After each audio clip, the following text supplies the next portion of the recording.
अस्सलाम वालेकुम, welcome my YouTube channel mentor Salman academy. तो आज हम इस लेक्चर में properties of equality of real number के बारे में डिस्कस करेंगे। हमने नंबर सिस्टम चैप्टर स्टार्ट किया है, ठीक है। तो उसमें हमने क्या कवर किया था भाई? Properties of real number with respect to addition के हिसाब से हमने कवर कर लिया, और मल्टीप्लिकेशन के हिसाब से भी हमने कवर कर लिया। तो आज हमारा लेक्चर नंबर देखिए, फर्स्ट लेक्चर में हमने नंबर को डिस्कस किया था अच्छे से, real number, whole number, complex number. Complex number को सब डिस्कस तो नहीं किया था, रेशनल इरेशनल और उसके कुछ भी टाइप्स और भी थे, तो उनको डिस्कस किया था। आज हम इस लेक्चर में क्या डिस्कस करेंगे भाई? रिफ्लेक्सिव प्रॉपर्टी क्या होती है, इक्वलिटी के साथ डिस्कस करेंगे। सामेट्रिक प्रॉपर्टी क्या होती है, transitive property and additive property, multiplicative property and cancellation property for addition and cancellation property for multiplication के हिसाब से हम डिस्कस करेंगे। इनसे रिलेटेड अगर कोई क्वेश्चन हो तो लाजमी पूछ लीजिए कमेंट बॉक्स में। सब्सक्राइब लाजमी किया करें डियर स्टूडेंट्स। वीडियो बनाना इतना आसान काम नहीं है, बहुत इसमें मेहनत लगती है बेटा, इस पे रिसर्च करनी पड़ती है और फिर वीडियो बनाना पड़ता है आप लोगों के लिए, ठीक है। तो इसको वीडियो की लिंक अपने दोस्तों के साथ भी शेयर करें, उनको भी बेनिफिट हो सके जो इनकी टेस्ट की प्रिपरेशन करना चाहता है 2026 के लिए। रिफ्लेक्सिव प्रॉपर्टी का क्या मतलब है कि कह रहा है कि if a belongs to real number, कोई भी एक रियल नंबर है, जो वो कोई भी एक नंबर है जो वो रियल नंबर से बिलोंग कर रहा है, देन वो एक हर मैं बता दूं कि हर कोई एक नंबर जो होता है ना, वो खुद के बराबर होता है, ठीक है। रिफ्लेक्सिव प्रॉपर्टी का मतलब ये है कि मीन्स एक अक्स, कोई मिरर होता है, आप मिरर में देखते हैं, तो आप मिरर में देखते हैं, आपको मिरर में जिस मिरर में आप देखते हैं जो भी आपका अक्स बनता है वो क्या होता है, वो इक्वल होता है, आपस में इक्वल, दोनों इक्वल इक्वल होता है ना, आपका ही अक्स होता है ना, आप मिरर में देखते हैं तो आपका ही अक्स होगा ना भाई। सो इस मतलब ये है कि कोई भी एक रियल नंबर उठाएं आप, लेट सपोज करो भाई, मैं कह रहा हूं कि ये जो टू है हमारा रियल से बिलोंग कर रहा है, देन हर एक नंबर जो है अपने आप जो है बराबर होता है। लेट सपोज करो भाई, मैं थ्री उठा रहा हूँ, थ्री जो है वो हमारा रियल से बिलोंग कर रहा है, then three is equal to three, three जो आपस में थ्री के बराबर होगा। क्लियर होगा यहाँ तक? सो सिमेट्रिक प्रॉपर्टी ये होती है कि if a comma b belongs to real number, कोई भी एक दो रियल नंबर उठाएं आप, कोई भी एक दो नंबर उठाएं वो रियल नंबर से बिलोंग कर रहे हैं, देन ए बराबर बी के, इफ एंड ओनली इफ, इसको हम क्या बोलते हैं? If, if and only if, if and only if, ठीक है। तो ए बराबर बी के, इफ एंड ओनली लाजमी, इसका मतलब है लाजमी बी बराबर ए के होगा। इसका मतलब हम एग्जांपल ले लेते हैं भाई, कि भाई मैं कहता हूं कि टू माइनस थ्री, सो ये जो है भाई, ये आप ऐसे समझें, ये थोड़ा मुश्किल हो जाएगा, एग्जांपल आप ऐसे समझें, आप ऐसे समझें कि भाई मैं कह रहा हूँ two comma six divided by three, ये जो है रियल से बिलोंग कर रहे हैं, हम मान लेते हैं ए के बराबर है, ये बी के बराबर। देखिए रियल पे कौन से सारे नंबर आ जाते हैं, नेगेटिव पॉजिटिव भी, तो हम कह सकते हैं कि भाई टू बराबर है सिक्स डिवाइडेड बाई थ्री के। देखें इसको मैं, देखें सिक्स को मैं थ्री के साथ डिवाइड करूंगा तो मुझे क्या मिलेगा? टू मिलेगा ना। So implies if and only if, if and only if six divide by three is equal to two, simple. इसका मतलब ये, एक और एग्जांपल ले लेते हैं, आपको समझ आ जाए कि भाई मैं कहता हूं कि थ्री बराबर है रेडिकल इसका रूट नाइन के। देखिए इस नाइन का स्क्वायर रूट क्या होता है? थ्री होता है, तो इसको सिंपलीफाई करने के बजाय मुझे क्या मिलेगा? थ्री। तो क्या थ्री थ्री के बराबर होगा? बिल्कुल होगा। इम्प्ला इफ एंड ओनली इफ के इसका रूट नाइन बराबर होगा नाइन, सिंपल बात। क्लियर हो गए यहाँ तक? ये हम मान लेते हैं भाई ए है, हम मान लेते हैं ये बी है हमारे पास। क्लियर होगा यहाँ तक? चलो अब आते हैं ट्रांजिटिव प्रॉपर्टी। इसमें कह रहा है कि भाई कोई भी एक आप तीन नंबर उठाएं वो रियल नंबर से बिलोंग करे, देन ए बराबर बी के है एंड बी बराबर सी के है। जब जो ए बराबर बी के है तो एंड बी बराबर सी के है, तो लाजमी जो होगा वो ए बराबर सी के होगा, लाजमी। ए बराबर बी के है एंड बी बराबर सी के, तो लाजमी ही ए बराबर सी के होगा। कैसे एग्जांपल लेते हैं हम, कि भाई मैं मान लेता हूं कि 2 इसका रूट 2, हम मान लेते हैं ये बी है। हम मान लेते हैं भाई हमारे पास ये जो है क्या है, 2 है, सो बी है, बी की वैल्यू है, एंड जो है इसका रूट 9 और 4, ये बराबर होगा, हम मान लेते हैं 6/3। देखिए इसको सिंपलीफाई करने के आपको क्या मिलेगा, 2 मिलेगा। एफ एंड ओनली एफ, देख एक हमने 2 क्या लिया था, मान लिया था ए बराबर है हमारे 2 के, तो 2 बराबर होगा सी, हमने मान लिया था कौन सा है, ये हमारे पास सी है, ये वाला टर्म सी है। तो ये 6/3, इसको सिंपलीफाई करने के बाद आपको क्या मिलेगा, 2 मिलेगा। हम कह सकते हैं कि भाई 2 बराबर है इसका रूट 4 के, एंड इसका रूट 4 बराबर है 6/3 के। इफ एंड ओनली इफ लागी जो है कि ए बराबर सी के होगा। क्लियर है? मुझे उम्मीद है आपको अच्छे से समझ आ गया ट्रांजिटिव प्रॉपर्टी। और एडिटिव प्रॉपर्टी ये होती है कि भाई आपको कोई भी 3 नंबर उठाए, वो रियल नंबर से बिलोंग करे, देन जब जो है ए बराबर बी के है, तो ए बराबर बी के है, तो लाजमी, इफ एंड ओनली इफ, लाजमी कोई एक ऐसा कांस्टेंट होगा, सी मीन्स के एक एनी नंबर, सी मीन्स के एनी नंबर, कोई एक ऐसा नंबर होगा तो मैं जो स्वयं नंबर, सेम नंबर क्या, सेम नंबर मैं इस ए एंड बी में ऐड कराऊंगा, तभी भी जो है ए प्लस सी बराबर होंगे बी प्लस सी के। ठीक है, हम मान लेते हैं एग्जाम्पल के भाई 2 बराबर है इसका रूट 4 के। सही है, एफ एंड ओनली एफ। समझ तो आ रही है मेरी बातें, मैं समझा रहा हूँ, मुझे कमेंट बॉक्स में लाजमी बताएं। सही है, तो मैं समझा रहा हूँ, समझ में आ रहा है या नहीं आ रहा है? सो हम मान लेते हैं कि भाई हमारे पास ये 2 है, सॉरी ए है। हम मान लेते हैं भाई हमारे पास ये बी टर्म है। सो हम मान लेते हैं कि भाई हमारे पास एक 3 एक कांस्टेंट है, वो जो रियल नंबर से बिलोंग कर रहा है। तो दोनों में ऐड करवाते हैं भाई, 2 + 3 इक्वल टू बी टर्म जो हमारे पास इसका रूट 4 है प्लस सी। देखिए अब आप इसको सॉल्व करेंगे तो आपको ये 5 मिलेगा। तो 4 का स्क्वायर रूट क्या, आपको सिंपलीफाई करेंगे आपको 2 मिलेगा। अब देखिए 2 में आपने 3, ये 3 है, ठीक है, और 2 में 3 ऐड करोगे आपको क्या मिलेगा, क्या मिलेगा भाई, 5 मिलेगा ना। तो ये दोनों टर्म्स जो ये कंडीशन जो आपस में बराबर है, सारी इक्वल है आपस में। समझ में आ रही है मेरी बातें जो मैं समझा रहा हूँ? ठीक है, चलो लास्ट प्रॉपर्टी जो है हमारी, वो है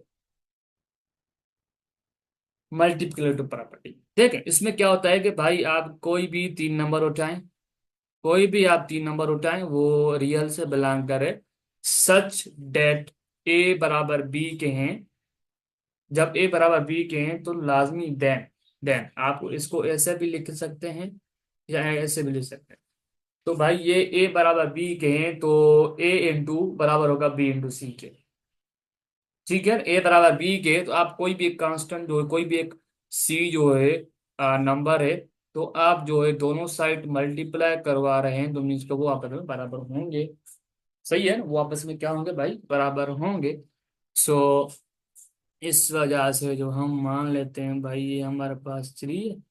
एग्जाम्पल है, एग्जाम्पल हम लेते हैं कि मैं कहता हूँ भाई 2 बराबर जो है हमारे पास किसके है, 6/3 के है। ठीक है, 6/3 के बराबर है। सो उसके अलावा जो है देन मैं कहता हूं कि भाई मैं इनके साथ एक ऐसा नंबर मल्टीप्लाई करवाता हूँ, 3 में मल्टीप्लाई करवाता हूँ, कि 2 × 3।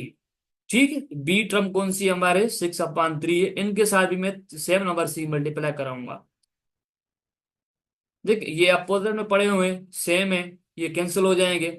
इनको देखिए आपको कैंसिल नहीं करना है, आपको कैंसिल नहीं करना है, सिर्फ मैं समझाने खातिर आपको बताना चाह रहा हूं, तो कैसे करेंगे आप। मैं सिर्फ समझा रहा हूँ आपको, तो ये किससे बराबर हो रहे हैं। 6/3 इंटू 3। सिंपल, बहुत सिंपल है। देखिए इनको आप सिंप्लीफाई करवाएंगे तो आपको 6 मिलेगा। ये आपस में कैंसिल हो जाएंगे, अपोजिट में पड़े हुए हैं, तो फिर भी आपको इसको सिंप्लीफाई करके आपको 6 मिलेगा। क्या 6 बराबर हैं? क्या 6 और 6 बराबर हैं आपस में? बिल्कुल बराबर हैं। तो उसके अलावा जो है कैंसिलेशन प्रॉपर्टी भी तो है ना भाई। वो क्लियर हो गया? हाँ भाई क्लियर होगा, जो मैं आपको अभी समझाया, क्लियर हो गया ना ये तक आपको? ठीक है। तो देखें ए बराबर बी के है, तो आप कोई भी कांस्टेंट नंबर मल्टीप्लाई करवाएंगे ना, सेम सेम नंबर को मल्टीप्लाई करेंगे दोनों साइड, तो वो भी आपको जो भी आंसर मिलेगा ना, वो आपस में बराबर हो जाएंगे। सही है ना भाई? चलो, कि भाई cancellation property of cancellation property for addition लाए, जो ये कैंसिलेशन प्रॉपर्टी है फॉर एडिशन के हिसाब से, ठीक है। बहुत सिंपल जो है वो एक प्रॉपर्टी है, आपको परेशान होने की बात नहीं है। इसमें क्या होता है कि भाई 3 नंबर उठाए, वो रियल नंबर से बिलोंग कर रहे हैं। एफ A+C बराबर है B+C के, A+C बराबर है C के, तो इम्प्लाई जो है वो ये इसके बराबर है, तो ये A बराबर B के होगा, लाजमी बराबर होगा। कि कैसे, मैं एग्जांपल हम ले लेते हैं भाई। मैं कहता हूँ कि सेम नंबर उठाते हैं हम, जो हम एक हम अभी उठा रहे थे, कि भाई मैं मान लेता हूँ कि भाई इसका √4 जो है ये हमारी ए टर्म है। भाई ये जो है हमने एक को कोई कांस्टेंट नंबर ऐड करवा रहे हैं 3, कि हम जो है बी जो है हमारे पास 2 है, तो 2 में जो है हम एक कांस्टेंट नंबर ऐड करवा रहे हैं 3। ये जो आपस में बराबर है, देखिए इसका, देखिए इसका इसका रूट, देखिए इसका √4 को मैं सिंपलीफाई करूंगा, क्या मुझे 2 मिलेगा। तो 2+2 क्या हो जाएंगे, 5 हो जाएंगे। 2+3 क्या हो जाएंगे, 5 हो जाएगा बिल्कुल। तो ये इसके बराबर है। तो देन जो है ये इसके बराबर है, तो जो है ये वाली हमारी ए टर्म है, और ये वाली हमारी बी टर्म है। तो लाजमन जो होगा तो वो ए बराबर बी के होगा। ठीक है, लाजमन जो ए बराबर बी के होगा। तो ए टर्म हमारी कौन सी है, बी टर्म हमारी कौन सी है? ए टर्म जो है हमारे पास इसका √4 है, एंड जो है बी हमारे पास कौन सी टर्म है भाई? बी हमारे पास कौन सी टर्म है? 2 है। भाई ये हमारे पास 2 हो गया। इनको इनको मैं सिंपलीफाई करूंगा, इसका √4 को, तो मुझे 2 मिलेगा। तो two two two two two के बराबर है, बिल्कुल है बराबर। क्लियर है? क्लियर है यहाँ तक बात है? चलो, और उसके अलावा जो है लास्ट प्रॉपर्टी जो है हमारी ये है कैंसिलेशन प्रॉपर्टी फॉर मल्टीप्लिकेशन के लायक। ठीक है, ये कैंसिलेशन प्रॉपर्टी मल्टीप्लिकेशन के लिए है। तो इसमें भाई क्या होता है कि इफ कोई भी एक 3 नंबर होता है, वो रियल नंबर से बिलोंग कर रहे हैं, बिल्कुल, जो है वो सी जो है वो जीरो के बिलोंग नहीं, जीरो के बराबर नहीं होना चाहिए। ठीक है, ये नोट कर लें, ये जीरो के बराबर नहीं होना चाहिए। इफ जब ए बराबर A × C बराबर है B × C के, तो देन जो है वो ए बराबर बी के होगा। सही है। तो ये हमारे पास एक एग्जांपल है, हम मान लेते हैं कि आपसे एग्जांपल उठा लेते हैं भाई। मैं कह रहा हूँ कि भाई इसका √4 ये जो है हमारे पास ए टर्म है, सी जो है हमारे पास हम मान लेते हैं हमारे पास सी जो है वो 4 है। सही, ये बराबर है जो है ये हमारे सी टर्म है। ठीक है, बी टर्म हम मान लेते हैं भाई, हमारे पास बी टर्म जो है वो 2 है। सही, एंड जो है वो सेम सेम टर्म उठाएंगे सी, ये जो है इम्प्लाइज, ये इसके, देखिए इसको मैं सिंप्लीफाई करूंगा तो मुझे क्या मिलेगा, 2 मिलेगा। तो 2 × 4 क्या हो जाएगा मेरे पास, 8 हो जाएगा। सही है, ये 2 है, 2 × 4 क्या हो जाएगा हमारे पास, 8 हो जाएगा। इम्प्लाइज देन, सो उसके अलावा जो है ए हमारे पास कौन सी टर्म है, इसका √4 है। बीट हमारे पास कौन सी, 2 है। इनको मैं सिंपली देखें, ये ये आपस में बराबर है, इन A × C बराबर है B × C के। तो हम कह सकते हैं कि भाई ए बराबर बी के होगा, लाजमन, लाजमन बराबर होगा। सही है ना? तो हमने प्रॉपर्टीज को अच्छे से जो है वो कवर कर लिया था। तो आज अब जो है हम एमसीक्यू सॉल्व करते हैं। अच्छा, कह रहा है फॉर ए एंड बी, हमारे पास 3 नंबर है ए एंड बी, वो रियल नंबर से बिलोंग कर रहे हैं। ठीक है। अच्छा, यहाँ पे कह रहा है अगर ए बराबर बी के है, ठीक है। एंड भाई कह रहा है एंड अगर बी बराबर सी के है, ठीक है, तो इम्प्लाइज, ठीक है, तो ए बराबर सी के होगा, ए बराबर सी के। तो अब हमें बताना है कि ये कौन सी प्रॉपर्टी, क्या ये रिफ्लेक्सिव प्रॉपर्टी है, क्या ये सिमेट्रिक प्रॉपर्टी है, क्या ये ट्रांजिटिव प्रॉपर्टी है, क्या ये एडिटिव प्रॉपर्टी है। अच्छा, याद रखिएगा इस प्रॉपर्टी में क्या कह रहा है, तो मैंने आपको ट्रांजिटिव प्रॉपर्टी में ये बताया था अगर हमारे पास, अगर हमारे कार फर्ज करो हमारे पास ए, देखिए ए की जगह कोई भी एलिमेंट हो सकता है, अगर हमारे पास ए बराबर बी के है एंड हमारे पास जो है, अगर हमारे पास बी बराबर सी के है, तो इम्प्लाइज, ठीक है, अगर ए बराबर बी के है, ठीक है, तो एंड बी बराबर सी के है, तो भाई ओबियसली बात है कि भाई ए बराबर सी के होगा। ठीक है, तो ये कौन सी प्रॉपर्टी कहलाएगी हमारे पास, ट्रांजिटिव प्रॉपर्टी हमारे पास कहलाएगी। ठीक है डी डिस्टेंस, समझ में आ रही है मेरी बातें। अच्छा, सेकंड नंबर हमसे किस कह रहा है, इन रियल, रियल में the reflex property of order of real number is that for all a belongs to real number. हमारे पास अगर ए बराबर रियल के बिलोंग कर रहा है तो उसका भाई हमें रिफ्लेक्सिव प्रॉपर्टी क्या होती है, हर एक नंबर खुद के इट सेल्फ बराबर होता है। हर कोई नंबर खुद के बराबर हो सकता है भाई, टू बराबर टू क्या हो सकता है भाई, इसको मैं ऐसे भी लिख सकता हूँ, टू बराबर इज इक्वल टू इसका रूट फोर। इसको सिंप्लीफाई करूंगा तो मेरे पास क्या मिलेगा, टू मिलेगा, तो मैं लिख सकता हूँ कि टू इज इक्वल टू इसका रूट फोर। ठीक है डिस्टेंस, तो भाई reflexive property of order of real number is that for a, a जो हमारे पास रियल से बिलोंग कर रहा है, तो हमें इसकी रिफ्लेक्सिव प्रॉपर्टी बतानी कौन सी होगी भाई, ए बराबर इज इक्वल टू ए होगा। ठीक है। अच्छा, अगर भाई सपोज करो लेट कह रहा है, let a and b and c हमारे पास रियल से बिलोंग करें, कह रहा है a and b and comma c and d, वो रियल से बिलोंग कर रहे हैं। तो अगर हमारे पास कह रहा है फर्स्ट करो ए बराबर बी के है एंड सी बराबर डी के है, तो अब मुझे हमें बताना है कि या ए प्लस बी बराबर होगा सी प्लस डी के, क्या ए माइनस बराबर होगा सी प्लस डी के, क्या ए प्लस सी बराबर होगा बी प्लस डी से, क्या ए माइनस सी बराबर होगा बी प्लस डी से। हमें ये ऐसे ऐसे बताना है। तो फर्स्ट करो हम सपोज करते हैं कोई भी, हम आपको लोगों को एग्जांपल उठा के मसा साल जो है करवा देता हूँ। तो बेसिकली ये कैसे होगा भाई, फर्स्ट करो हमारे पास ए बराबर टू के, फर्स्ट करो मेरे पास बी बराबर है इसका रूट फोर, ठीक है, सर्च करो भाई मेरे पास सी बराबर है थ्री के, ठीक है, भाई फर्ज करो मेरे पास स्क्वायर रूट जो है वो डी बराबर है स्क्वायर रूट नाइन से। ठीक है, देखिए ये आपस में बराबर हो सकते हैं, इसको मैं सिंपली करूँ मेरे पास टू आ जाएगा भाई, टू बराबर टू बराबर हो जाएगा बिल्कुल। तो अब मैं क्या करता हूँ, तो भाई मैं कह रहा हूँ कि मैं अगर इनको इस प्रॉपर्टी को फॉलो करूँ, ठीक है, तो मैं इसको चेक करता हूँ। अगर मेरे पास ए बराबर है टू के एंड सी किसके बराबर है डियरेस्ट वन, सी बराबर है भाई थ्री के। अच्छा, तो बी बराबर किसके भाई, बी बराबर है मेरे पास फोर के, स्क्वायर रूट फोर। अच्छा, डी बराबर किसके, स्क्वायर रूट नाइन के। अच्छा, इसको मैं अगर ऐड करूँ three plus five, two plus three क्या हो जाएगा मेरे पास, फाइव आ जाएगा। फोर का स्क्वायर रूट क्या आ जाएगा, टू आ जाएगा। थ्री का स्क्वायर रूट क्या आएगा, थ्री आएगा। सो फोर का स्क्वायर रूट टू आएगा, थ्री नाइन का स्क्वायर रूट क्या आएगा, थ्री आएगा। अच्छा, तो इसको ऐड करूंगा मेरे पास फाइव आ जाएगा, फाइव इजिकल टू फाइव आ जाएगा। अच्छा, तो भाई अगर मैंने ए को टू लिया और अगर मैं ए प्लस सी बराबर कर, अगर ए को मैं ऐड करवा रहा हूँ सी से, ये बराबर हो सकता है बी प्लस डी के। तो क्या ये प्रॉपर्टी फॉलो हो सकती है, अगर मैं ए को मैंने सपोज किया था भाई मेरे पास टू है एंड बी को ही मैंने सपोज किया क्या है मेरे पास, इसका रूट फोर है। ठीक है, इसका रूट मेरे पास फोर है। सी किसके बराबर है, थ्री के। डी किसके बराबर है, इसका रूट नाइन के। इसको सिंपलीफाई करूंगा मेरे पास टू आएगा। यहाँ पे इसको सिंपलीफाई करूंगा टू टू देखिए, इसको देखिए ये प्लस का है ये माइनस का है। इसको हल करूंगा तो मेरे पास जीरो आ जाएगा। क्या जीरो इसके बराबर हो सकता है, कभी बराबर नहीं हो सकता। क्या ये वाली कंडीशन बराबर हो सकती है, कभी भी नहीं बराबर हो सकती है। तो ये हमेशा याद रखिएगा, ये वाली प्रॉपर्टी हमेशा करेक्ट होगी। सी ए प्लस सी करेंगे तो वो बराबर आ जाएगा किसके भाई, बी प्लस डी के बराबर आ जाएगा। ठीक है डी स्टूडेंट, समझ में आ रही है मेरी बातें।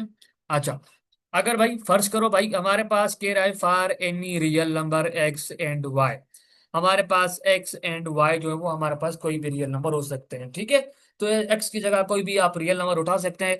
तो भाई अगर हमारे पास कह रहा है तो एक्स इंटू वाई, अगर हम एक्स और वाई को आपस में मल्टीप्लाई कर रहे हैं तो क्या, यहाँ पे सिंबल्स नहीं है कोई भी, आपको यहाँ पे शो हो रहा है कुछ मल्टीप्लीकेशन मल्टीप्लीकेशन की नहीं शो हो रही, तो मीन्स के ये हमारे पास ये दो टर्म हमारे पास, दो वैल्यू जो हमारे पास मल्टीप्लाई हो रही है।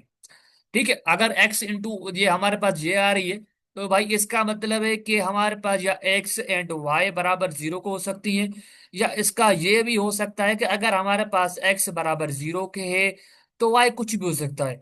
ठीक है, y कुछ भी हो सकता है, तभी भी देखिए जीरो अगर हम किसी भी नंबर के साथ मल्टीप्लाई करेंगे ना, याद रखिएगा वो हमेशा जीरो के बराबर आ जाएगा। किसके बराबर आ जाएगा? जीरो के बराबर आ जाएगा। भाई y की जगह कोई भी नंबर उठा सकते हैं, x सिर्फ आप जीरो मान लें, तभी भी आपको ये वाली कंडीशन सेटिस्फाई होगी, x इंटू वाई बराबर जीरो देगा।